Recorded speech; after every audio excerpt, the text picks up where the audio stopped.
यंदाची लोकसभा निवडणूक कोण जिंकणार आणि कोण हरणार यापेक्षा देशाच्या लोकसभेची सत्ता कोण ठरवणार याची चर्चा निवडणूक आयोगाच्या पत्रकार परिषदेनंतर समाज माध्यमांवर होत आहे। निवडणूक आयोगाकडून देण्यात आलेल्या माहितीनुसार यंदाच्या निवडणुकीत महिला मतदारांची संख्या वाढली असून लोकसभेच्या सत्तेची सूत्र महिलाच ठरवतील असं दिसत आहे। काय आहे आकडेवारी जाणून घेऊया या व्हिडिओच्या माध्यमातून। निवडणूक आयोगाकडून दिनांक 16 मार्च रोजी महत्त्वपूर्ण पत्रकार परिषद घेण्यात आली।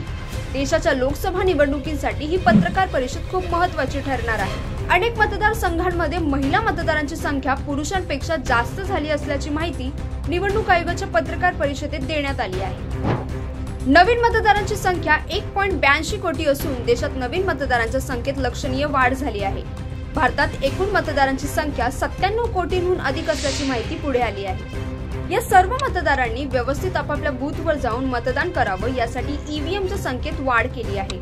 निवडणुकीसाठी 55 लाखांहून अधिक इलेक्ट्रॉनिक मतदान यंत्रणे मशीन उपलब्ध आहेत। तर देशात 1.5 कोटी निवडणूक अधिकारी कार्यरत असून 16 जून रोजी लोकसभेचा कार्यकाळ संपणार आहे आणि पहिल्या टप्प्यातील निवडणुका 19 एप्रिल पासून चालू होणार आहे। यंदाच्या लोकसभा निवडणुकांमध्ये महिला केवळ महत्त्वपूर्ण भूमिकाच बजावणार नसून सत्तेची सूत्र फिरवण्याची ताकद ठेवणार असल्याची आकडेवारी निवडणूक आयोगाच्या पत्रकार परिषदेत देण्यात आली आहे। निवडणूक आयोगाच्या माहितीनुसार देशाचं भवितव्य घडवण्यासाठी 47.1 कोटी महिला मतदान करणार तर 49.7 कोटी पुरुष मतदान करणार आहेत। यंदाच्या निवडणूक यादीत 18,000 तृतीयपंथीय असल्याची माहिती देखील निवडणूक आयोगाने दिली आहे। भारतात लोकशाहीचा उत्सव लवकरच रंगणार आहे। महिला मतदारांची संख्या आणि नवीन मतदारांची उत्सुकता निवडणूक अधिक रोमांचक बनवेल।